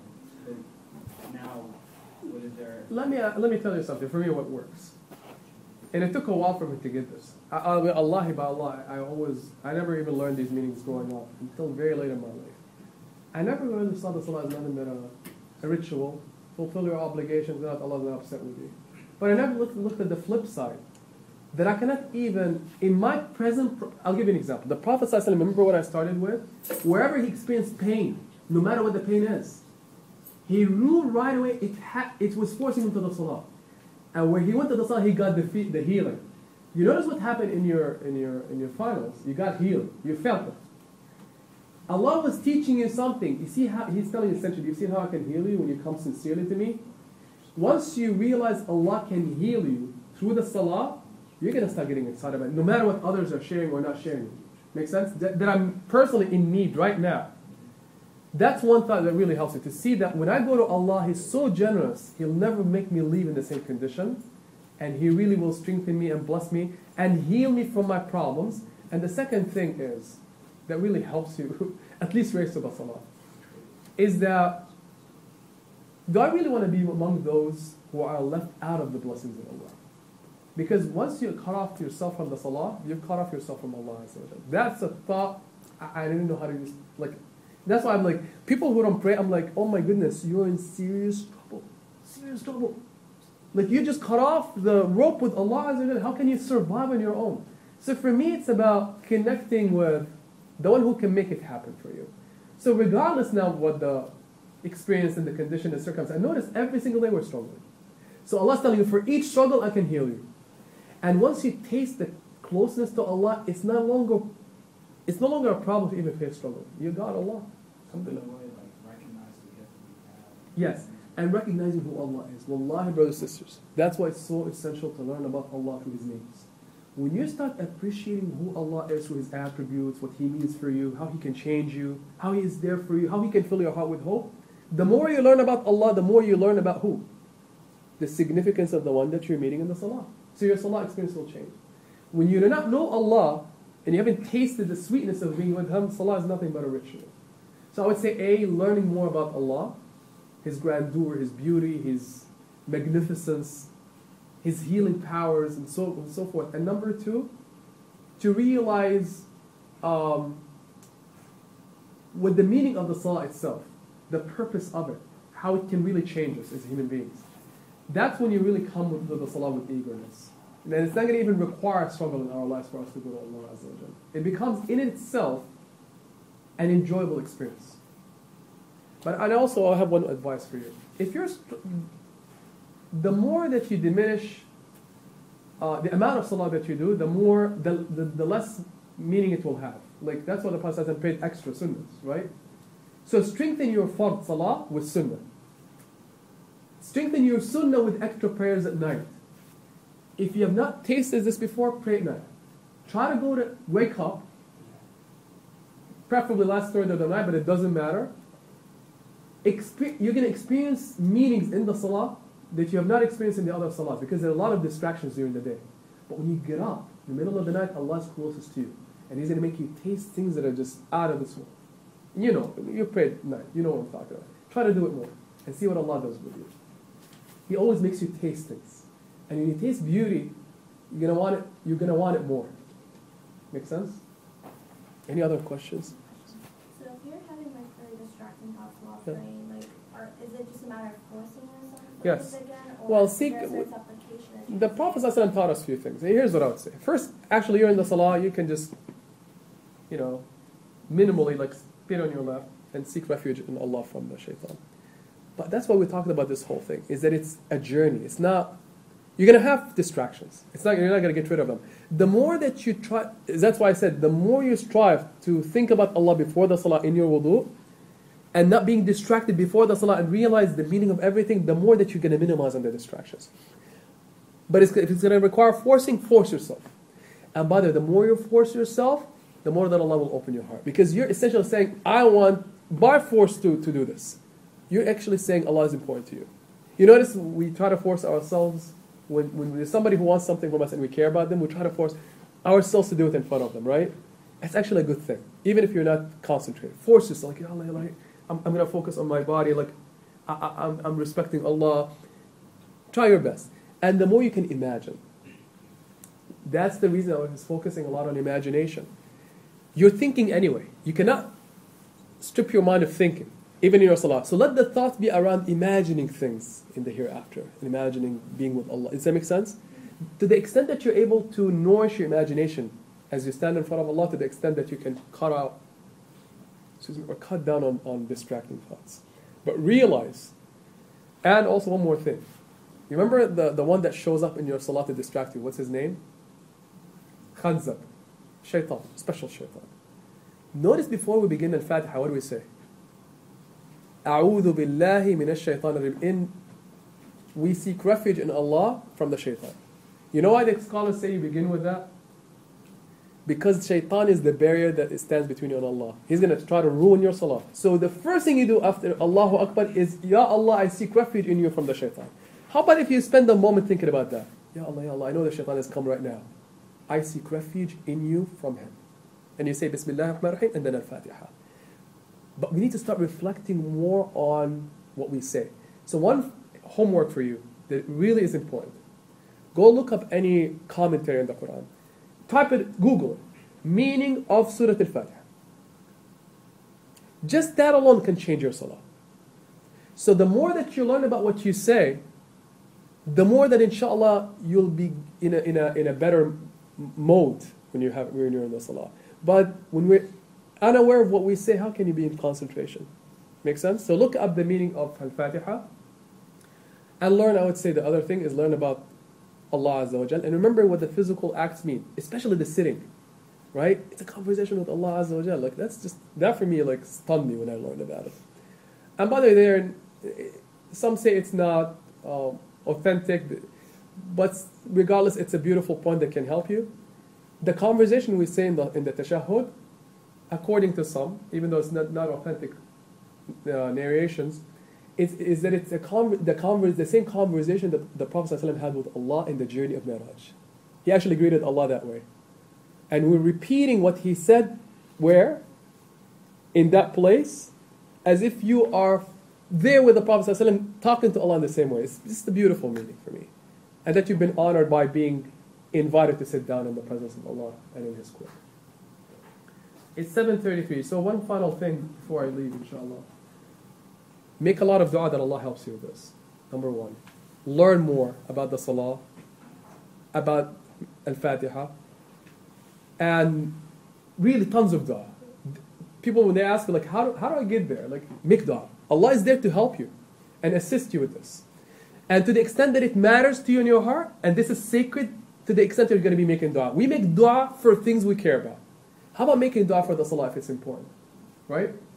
Second thing is, inshallah, next week we'll resume with our normal schedule with the names of Allah. And the way we're going to do it, this is a special session. So I had to, I didn't even, like, barely touch the surface of it. So the way we're going to do the names of Allah, inshallah, moving forward is to break it into two parts. It's not going to be like today. This is a special session, as I said.